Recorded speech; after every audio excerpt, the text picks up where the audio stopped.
Aceptó pasar desapercibido por una noche, no por rebeldía vana, sino porque estaba cansado de conversaciones vacías que se repetían como piezas en una fábrica. El coche de lujo frenó en seco para no llevarse por delante a una mujer que cruzaba sin mirar, un instante de barro teñido de luz de tarde, una bolsa rota, el ruido de frutas rodando por la acera. Fue él quien bajó primero de aquel vehículo que normalmente lo separaba del mundo. No llevaba traje de gala, ni corbata, ni el gesto contenido que le pedía la prensa corporativa. Llevaba una chaqueta raída y un gorro de trabajador.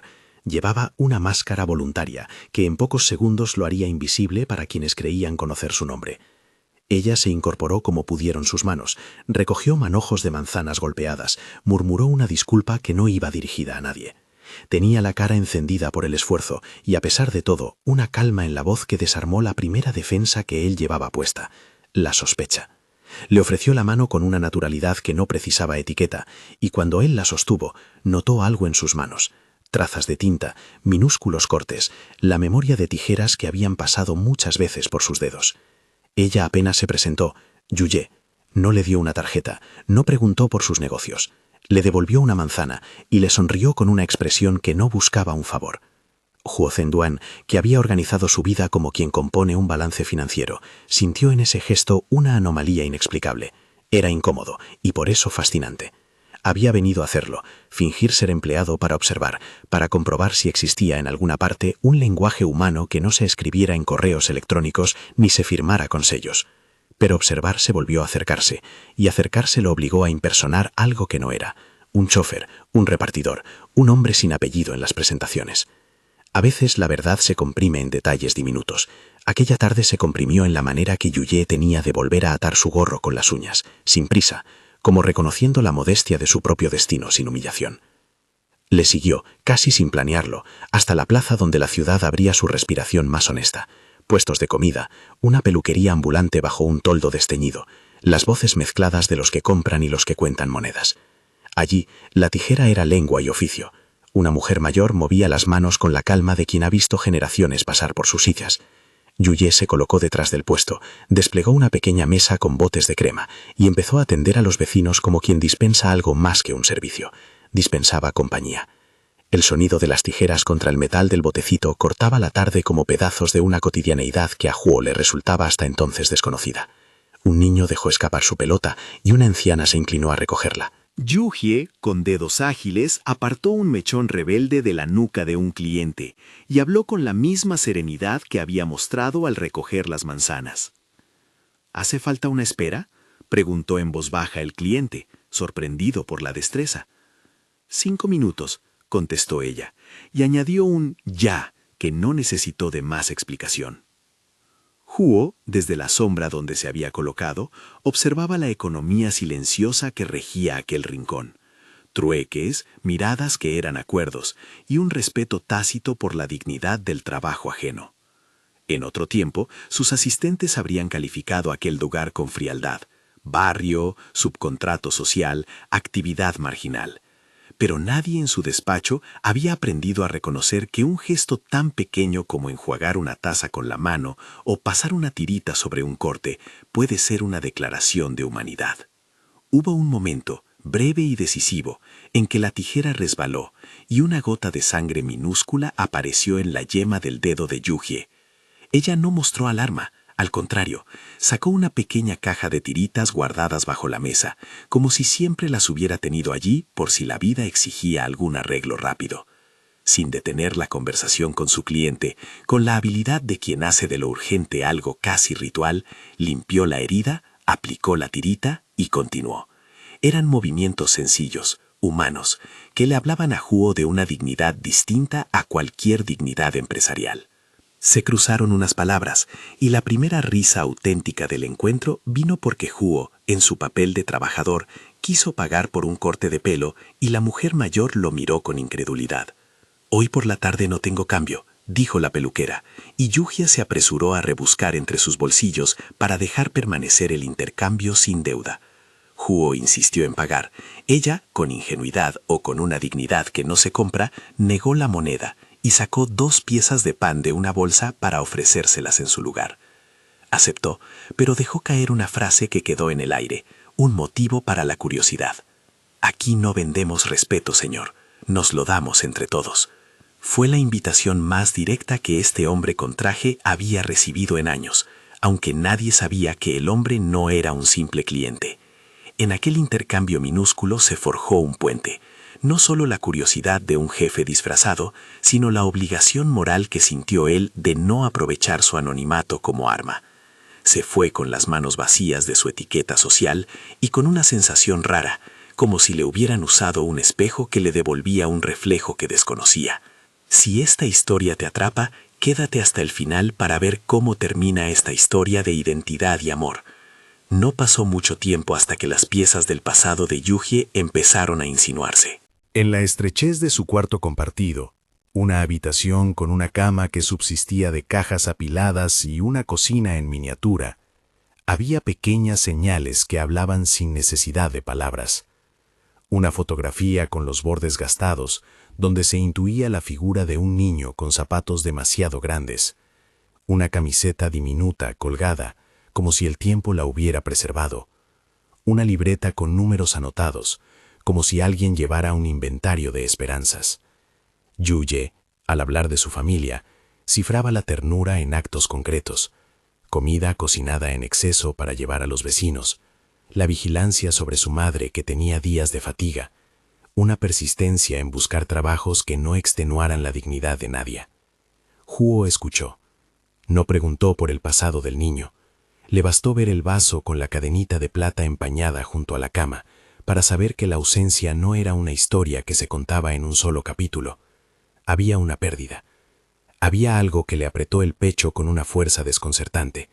La sensación de que la vida de esa mujer estaba cosida a pequeños actos de reparación, y que, sin gritarlo, cada uno de esos actos constituía la totalidad de su valor. A los 2 días, el azar o la voluntad de Huo, era difícil distinguir cuál de las dos había movido los hilos, lo acercó otra vez. Entró en la joyería del barrio con una intención diferente. Quería mirar, no comprar.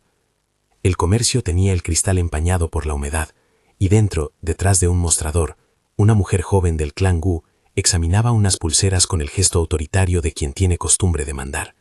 Gu Qiming se movía como un espejo, sus sobrinos, su esposa, un entorno que hablaba de un mundo acostumbrado a pensar en líneas rectas y en heredades que no podían mezclarse con la irregularidad de la calle.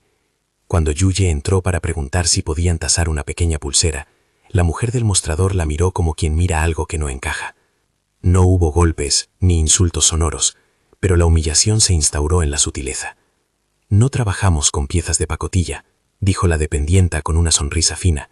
«Deberías saber dónde vender esas cosas», añadió, mirando a la mujer como quien mira a alguien que no pertenece al mapa.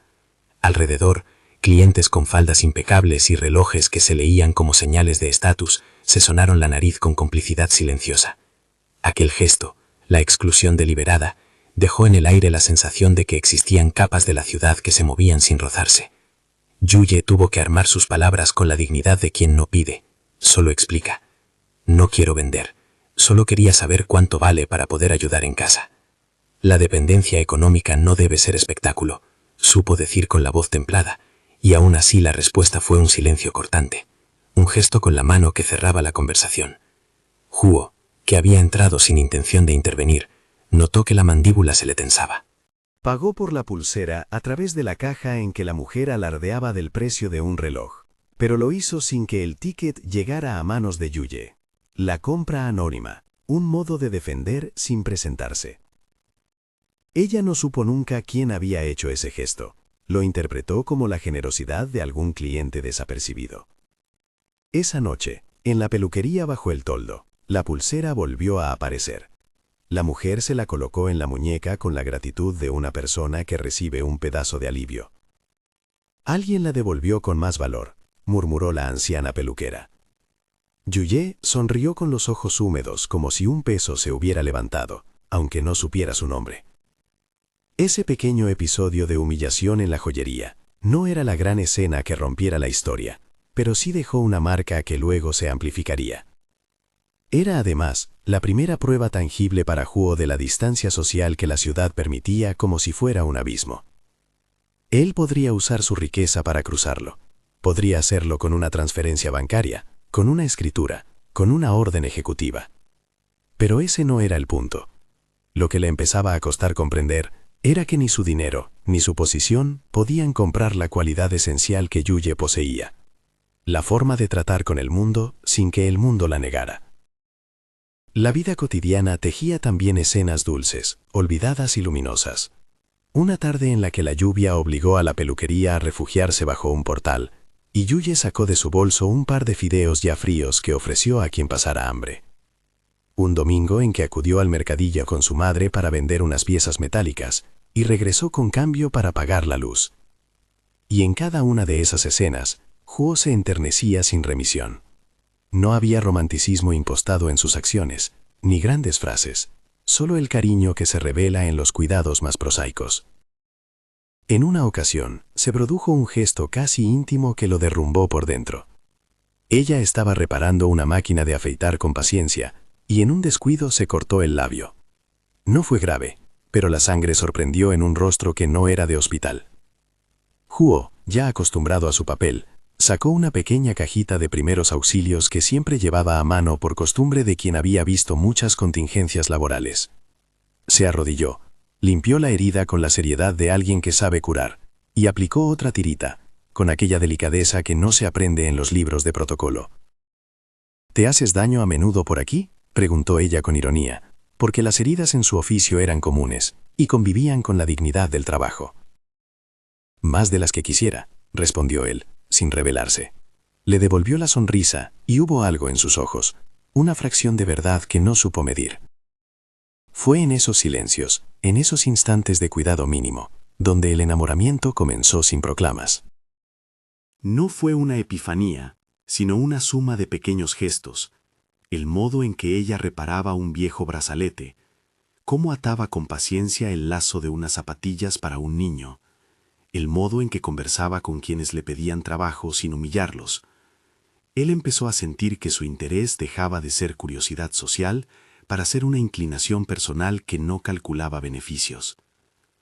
La vida en el barrio era, al mismo tiempo, un acto de resistencia contra la lógica de los departamentos ejecutivos. Allí los problemas se resolvían con llamadas a mediodía, con listas escritas a mano y con la ayuda vecinal. Huo veía cómo la gente dejaba las puertas abiertas y se prestaba azúcar, chorizo y combustible para calentar la comida. Vio también la precariedad, una puerta que se pegaba, facturas acumuladas en la comisura de una mesa, el empleo temporal que se extinguía como quien apaga una vela. En su propia casa, la presión de su familia seguía intacta. Llamadas para concertar reuniones, nombres y apellidos que se ofrecían como candidatos a su agenda sentimental, la voz del asistente que etiquetaba la vida según conveniencias. Assistant Wei le llamaba en términos amables pero directos. «Tenemos una cena con los Gu la semana que viene. Es importante que acudas». Huo no contradijo la orden, reorganizó su agenda. Pero en el fondo algo se había abierto. La posibilidad de usar su poder de una forma que no fuera gesto punitivo, sino restaurador. La noche que recibió la invitación formal a la cena del clan Gu, la recibió con una mezcla de obligación y molestia. Sabía que en esa mesa se modelaban alianzas que recaían en su empresa, contratos, préstamos y gratificaciones que no soportaban demasiado escrutinio. Pero la vida que veía en el barrio le había dejado una inquietud nueva, la idea de que alguien como Yuye pudiera verse convocada a una velada donde el término clase se invocaba con la intención de humillar. No era un presentimiento abstracto, ya había visto la sonrisa cortante en la joyería, la manera en que la ropa dice en qué lado de la ciudad uno se encuentra. El descubrimiento de un lazo inesperado ocurrió casi por accidente. Huo escuchó a una empleada de los Gu hablar de esa cena y dejar escapar una frase sobre invitados especiales para mostrar caridad. El sarcasmo con el que lo dijo perfumó la conversación. Sería divertido que trajeran a gente del barrio para que vieran cómo viven, ¿no? La palabra divertido sonó como una sentencia. Huo sintió un frío que le recorría la espalda, no solo por la frivolidad, sino porque la humillación pública no era un juego inocente, era violencia con etiqueta. Por esos días apareció también la posibilidad de un reencuentro que latía en la libreta de Yuye, rumores, pistas, documentos antiguos que podrían llevar a dar con un hijo perdido. Ella hablaba del tema con prudencia, como quien conserva una llave y no comparte la cerradura con cualquiera. Había una esperanza mediatizada por la burocracia, teléfonos a los que llamar, oficinas donde dejar papeles, una promesa de investigación. Huo, por su parte, se enteró de fragmentos, el nombre de un hospital donde algunos registros estaban incompletos, la mención de una carretera donde se había perdido una ruta que nadie registró. En esa búsqueda, la figura del hijo se volvió un eco que reforzaba la vulnerabilidad de Yuye, y la urgencia de protegerla tomó para él la forma de una responsabilidad más personal que profesional. El barrio no estaba exento de humor, había situaciones cómicas que rompían la tensión. Una vez, al intentar ayudar con una mudanza, Huo terminó aplastado por una pila de cajas de cartón cuando una cuerda cedió. Entre risas, la mujer mayor lo rescató con un sarcasmo cariñoso. En otra ocasión, trató de aprender a peinar a un niño y el resultado fue una cresta que provocó carcajadas. Esos momentos le sirvieron de alivio a una relación que, de otra manera, podía volverse demasiado seria demasiado pronto. La comedia venía de la imposibilidad de disimular algo fundamental. Cuando a uno le laten las emociones, la fineza se resquebraja. Sin embargo, la tensión social se mantuvo como horizonte. La familia Gu no dejó de ser una maquinaria cerrada. Cuando la cuestión del banquete se acercó, Huo empezó a percibir que la velada no sería un simple lugar para negocios, sería un escenario. Y la idea de que Yuye pudiera aparecer allí, incluso de modo inocente, quizá acompañando a algún conocido o llevando, sin saberlo, un recado, le provocó una sensación de urgencia que le obligó a replantear su pasatiempo clandestino. No era suficiente observar. La posibilidad de que alguien que había aprendido a mantener la dignidad sufriera una humillación pública le orientó a pensar en intervenir. Hubo una noche en la que, al volver a su apartamento, revisó carpetas que no abría desde hacía tiempo. Entre gráficos y reportes halló algo que lo conmovió de otra manera. Escrituras antiguas, protocolos de ayuda social que su compañía tenía, promesas firmadas que podrían servir para ofrecer algo más que dinero. Las soluciones humanas, pensó, no se trataban solo de cuentas corrientes, sino de colocar la riqueza al servicio de la reparación. No quería, sin embargo, caer en la trampa del salvador que impone condiciones. Lo que ahora necesitaba era una estrategia que respetara la autonomía de la otra parte y al mismo tiempo le negara a la humillación su poder. La decisión de permanecer encubierto dejó de ser un capricho y se convirtió en una prueba. ¿Podía conocer a alguien sin la interferencia del apellido? ¿Podía permitir que la relación se sostuviera sobre gestos y no sobre transferencias? A la vez, había una voz interior que pedía acción. ¿Y si la única manera de impedir que le pusieran la etiqueta a alguien como Yuye era presentarse y en el momento preciso usar el altavoz de su posición para detener la humillación? Fue en esa tensión donde la historia halló su cuerda más tensa, la posibilidad de una intervención justa, no vengativa, de una revelación que fuese protección y no rendimiento. Mientras tanto, en la plaza, la vida continuó con sus pequeñas revelaciones.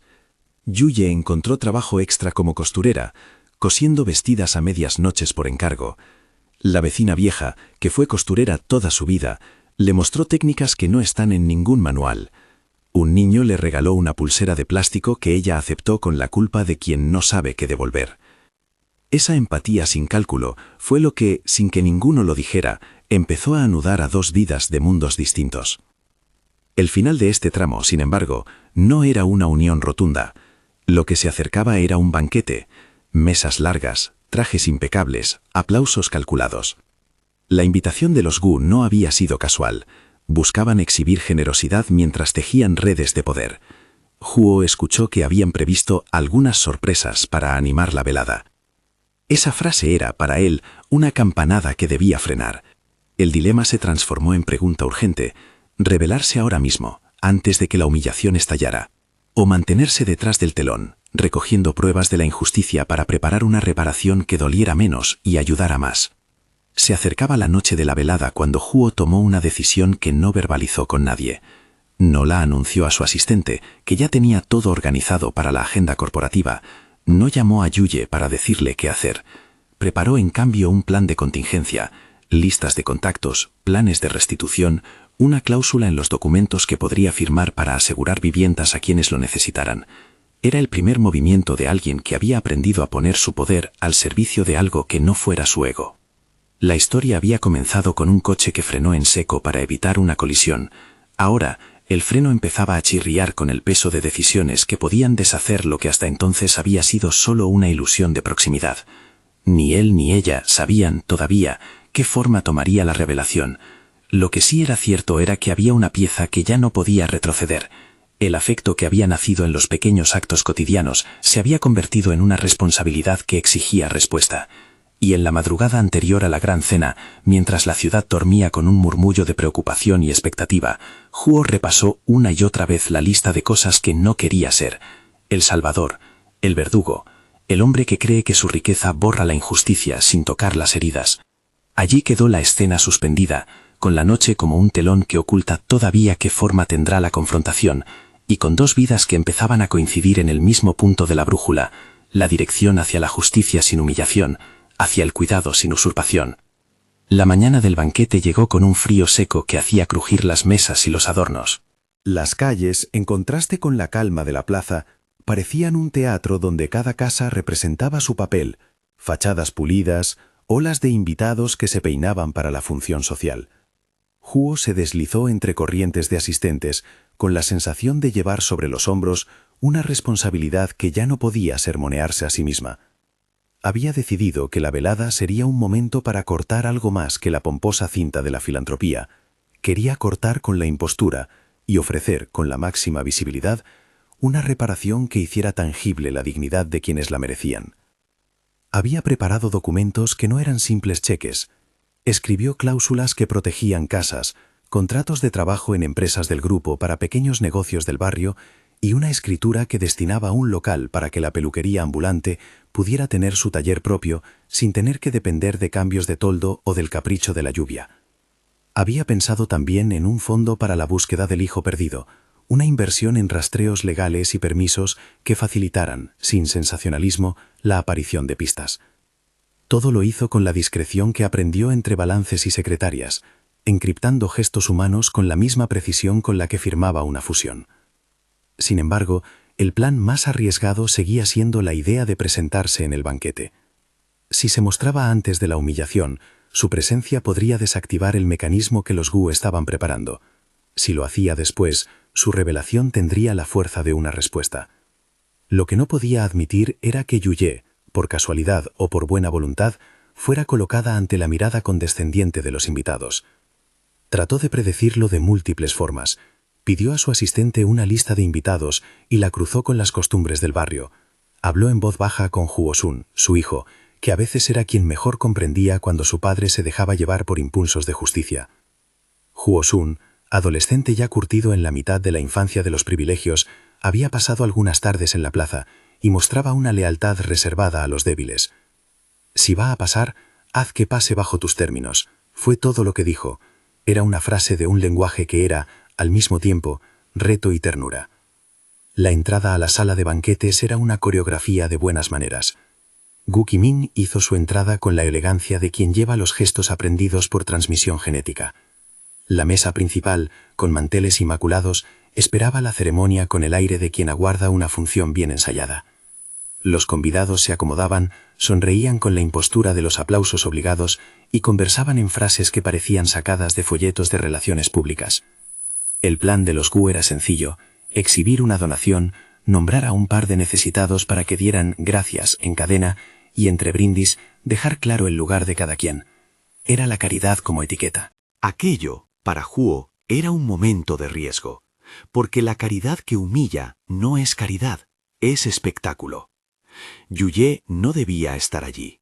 Tendría que haber sido muchas cosas: la mujer que vendía el peine a la salida, la que ayudaba en los corrillos, la de la vida que transcurría lejos del cristal del salón. Pero el azar, o la ironía de las tramas humanas, la acercó. Había venido en nombre de la persona que cosía para la organización.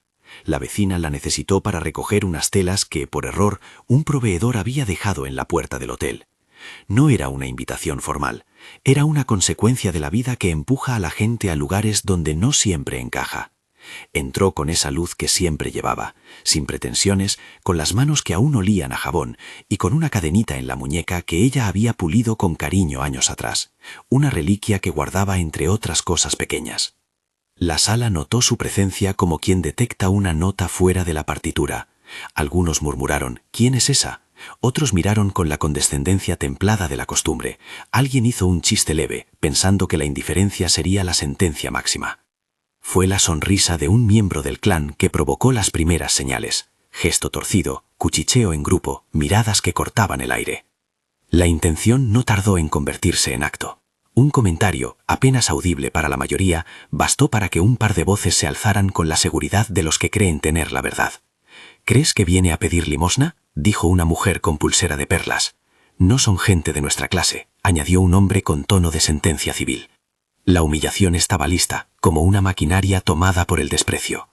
Huo, que se encontraba en la sala como invitado circunstancialmente, sintió que algo se le rompía por dentro.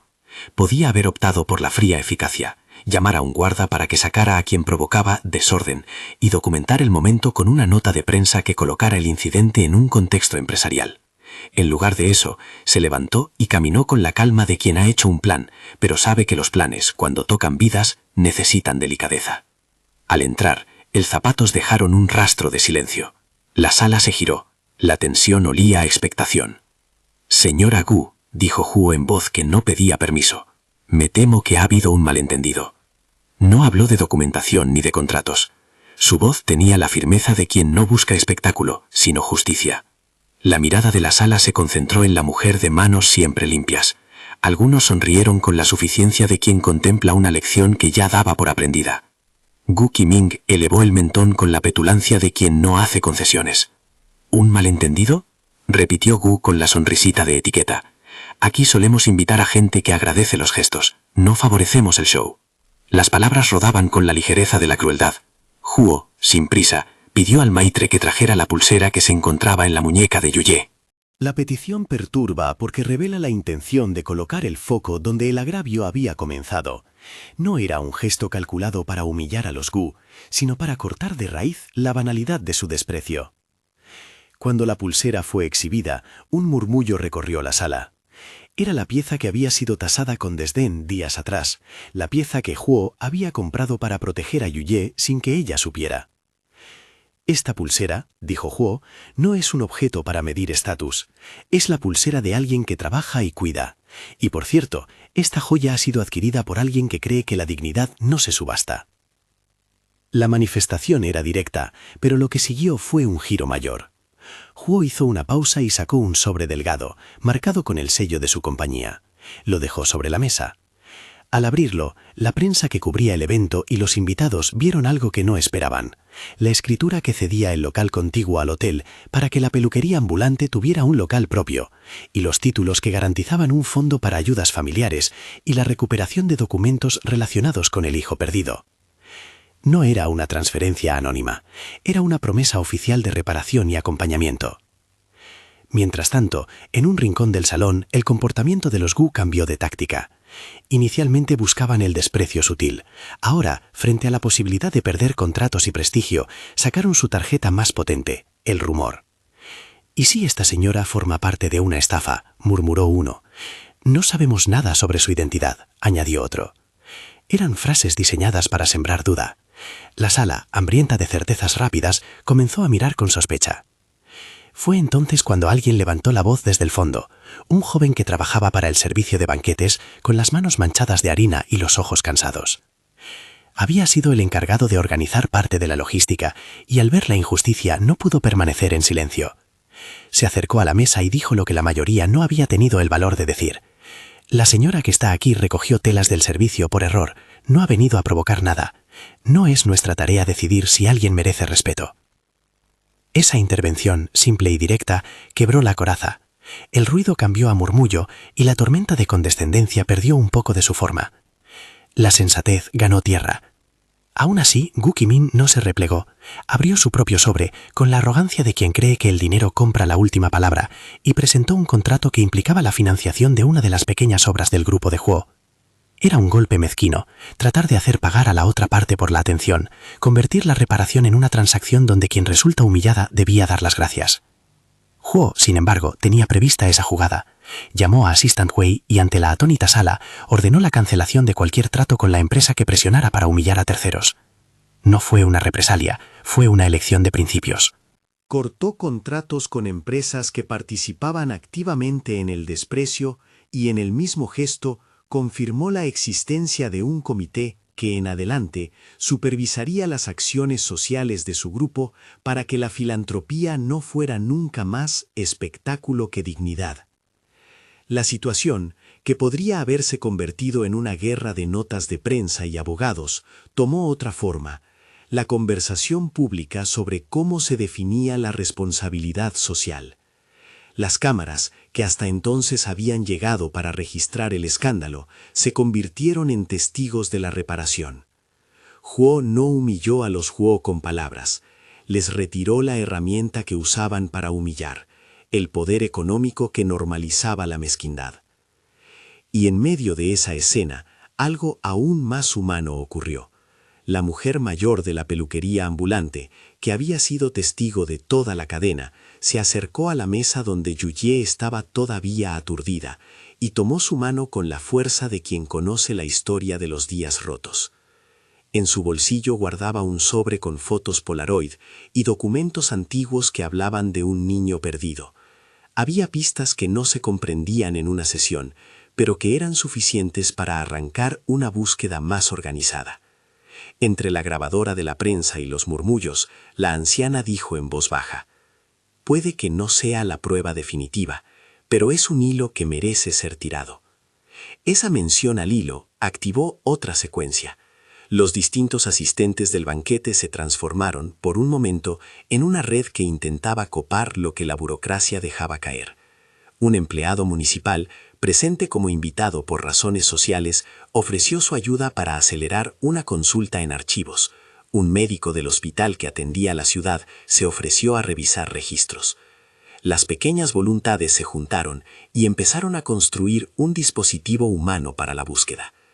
Huo observó la madeja que se tejía y supo, con aquella claridad que solo produce la acción, que la reparación debía combinar impacto económico con trabajo real de investigación y acompañamiento. El resultado inmediato fue que, tras el banquete, se organizó una pequeña comisión, una mezcla de funcionarios, ciudadanos y gente del barrio que llevaría adelante la búsqueda. Huo realizó una donación específica para costear investigaciones, desplazamientos y la obtención de registros oficiales. Todo quedó firmado y protocolizado con la formalidad que a él le era natural. No hubo fanfarrias, solo pasos concretos, planes de pasos, agendas y números de contacto. La dignidad se construyó allí como se construye una casa, con materiales fuertes y personas dispuestas a sostener las paredes. Pero el momento de mayor carga humana llegó cuando, ya en la salida del recinto, Yuye se encontró frente a frente con un joven que trabajaba en la entrada. No era un adulto mayor ni un niño extraviado, era un hombre joven con ojos que mostraban una mezcla de desorden y esperanza. Sostenía en su mano una camiseta arrugada, la bolsa donde guardaba pertenencias y en la muñeca una pulsera de plástico que le recordaba a la que había tenido un niño años atrás. Nadie lo había presentado, apareció entre movimientos de personal cuando los asistentes comenzaban a retirarse. La anciana de la peluquería, al verlo, se quedó en silencio y alargó la mano temblorosa. «¿Te suena esto?», preguntó, sosteniendo una foto que había sido guardada en el sobre. Era una imagen antigua de un niño con la misma pulsera de plástico que aquel joven ahora llevaba. La coincidencia no era una certeza, era una pieza más en el rompecabezas. El joven se sorprendió y miró la foto con la expresión de quien busca un hueco en su memoria. «Tal vez», murmuró, «quizá», y sus palabras se perdieron. Fue suficiente para que el comité formara una red de pistas.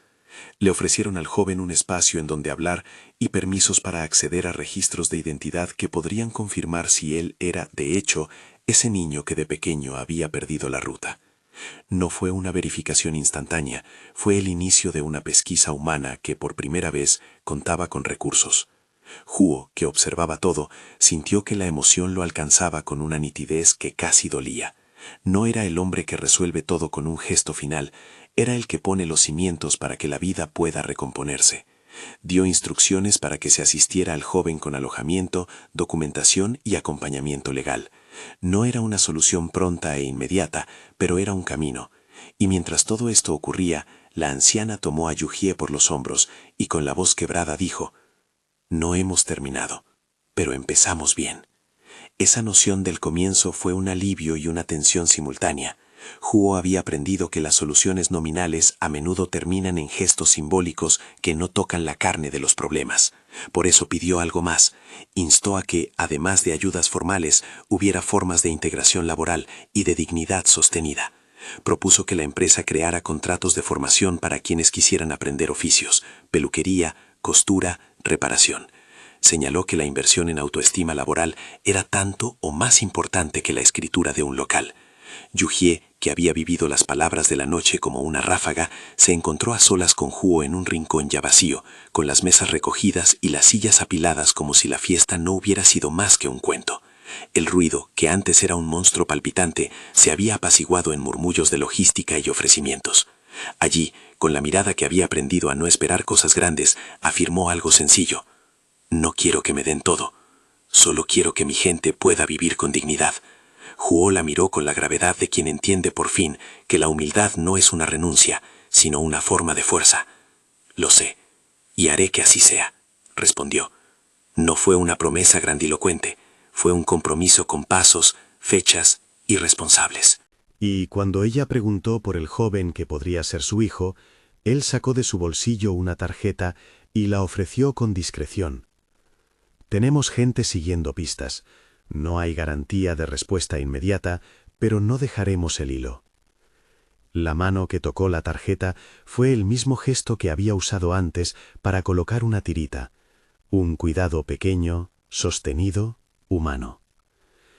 La lucha por la dignidad continuó después del banquete. En los días que siguieron, Huo puso en marcha las medidas. El local para la peluquería fue legalmente transferido al nombre de la cooperativa del barrio. Un fondo quedó abierto en la entidad bancaria para financiar las búsquedas familiares.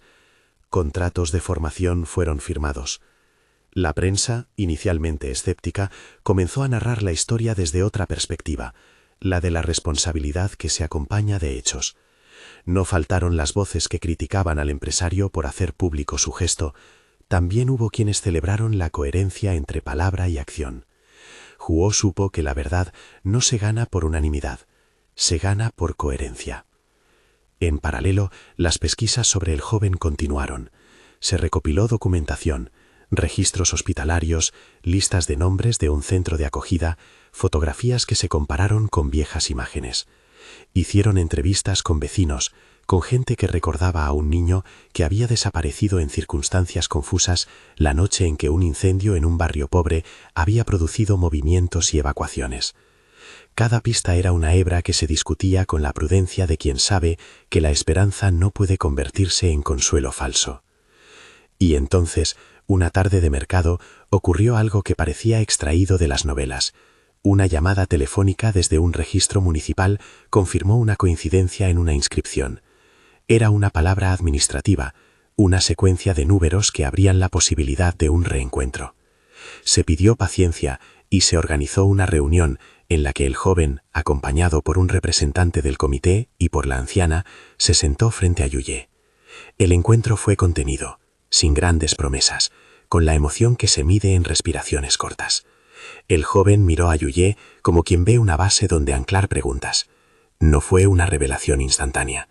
Hubo comprobaciones, pruebas de identidad, una conversación lenta con testigos y documentos. Cuando todo se aclaró, la noticia que llenó la sala no fue la de una película, fue la de una madre que recuperaba la posibilidad de nombrar a su hijo con certeza. No era cierre absoluto de heridas, pero era una puerta que se revolvía con la certeza de que la búsqueda había sido fiel. La reconstrucción de relaciones después de tanto tiempo fue un trabajo de paciencia.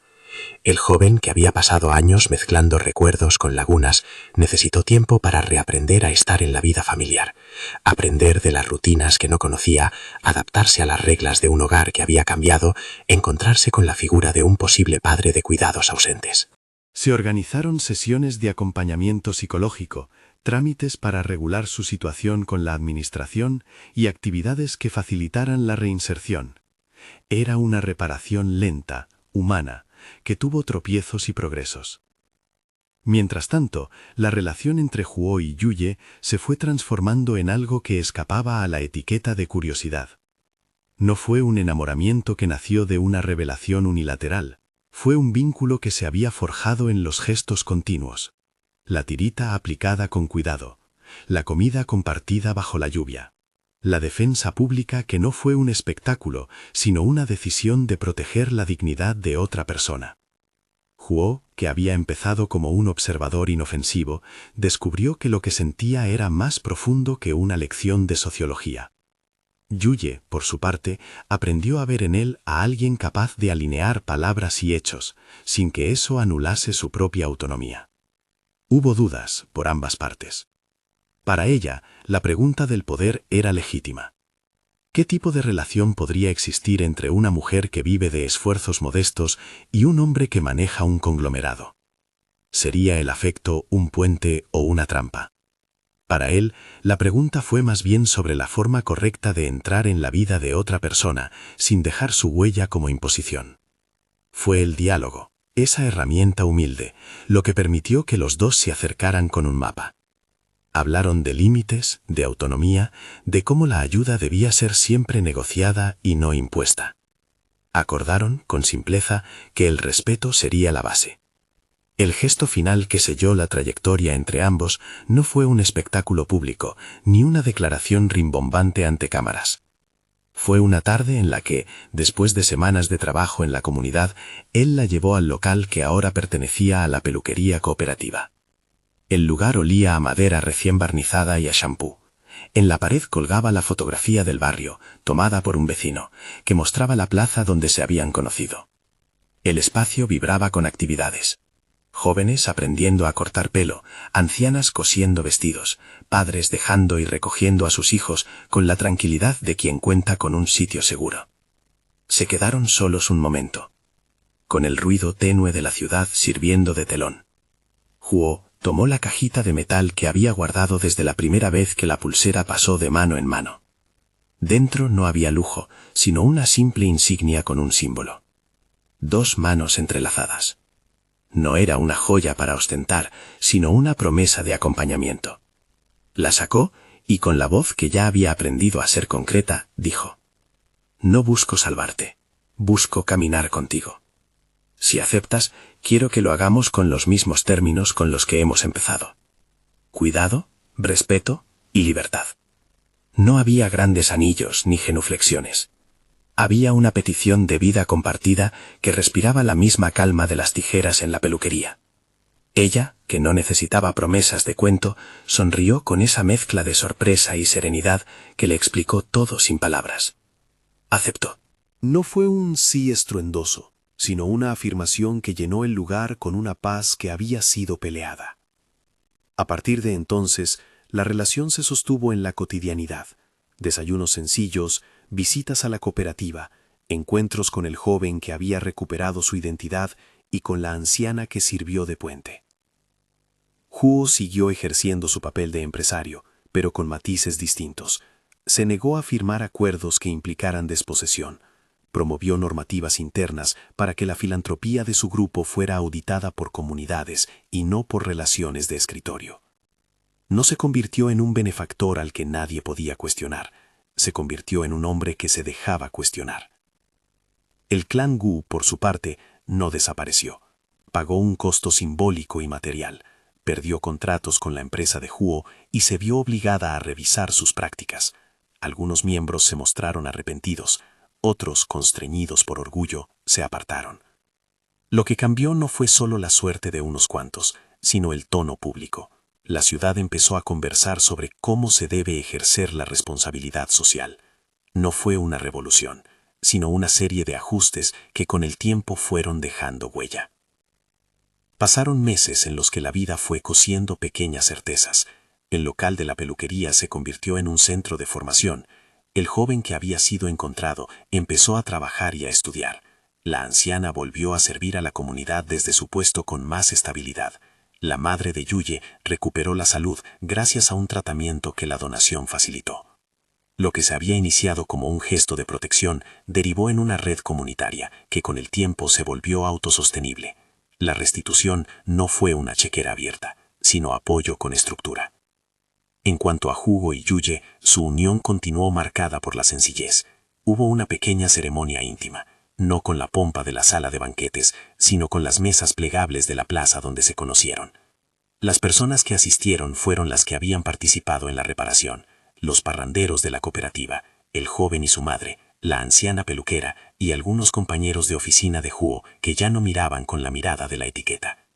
Se celebró la cotidianidad, se compartió un arroz, se cortó un pastel modesto y se intercambiaron palabras que sonaron a promesa viva. En esa fiesta, Hugo habló poco, no hacía falta, sus manos hablaron por él, entregó a la comunidad las escrituras ya registradas, firmó públicamente la constitución del Fondo de Búsqueda para Familias Separadas, nombró a una mesa de vecinos que vigilaría la correcta aplicación de los recursos.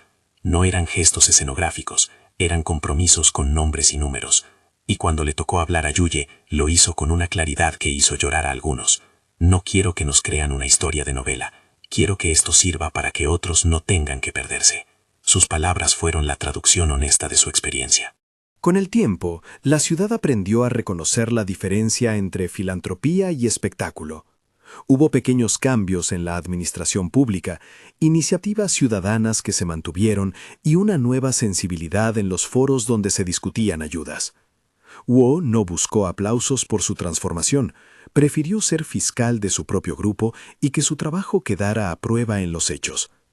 La historia de aquel CEO que se disfrazó y se enamoró de una mujer amable no se cerró con un solo acto. Fue una colección de decisiones sostenidas. La decisión de no aprovechar el anonimato, la de intervenir cuando la dignidad se vio amenazada, la de emplear los recursos para acompañar búsquedas reales y la de aceptar que el amor verdadero se construye con respeto y libertad. Si hubo una lección, fue que el poder se mide por la capacidad de curar sin convertir en espectáculo la curación. En los años que vinieron, la peluquería se mantuvo como un lugar de encuentro. La foto de la plaza colgada en la pared fue un recuerdo permanente de que todo había empezado con una manzana que rodó por la acera. El joven que fue encontrado siguió en contacto con su madre.